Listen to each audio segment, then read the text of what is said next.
చక్కని సీతకి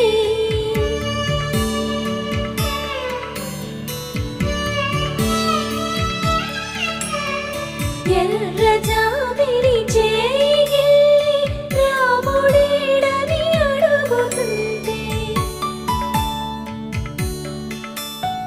చూడలేదని పెదవి చెప్పే చెప్పలేమని కనులు చెప్పే నల్ల పూసైన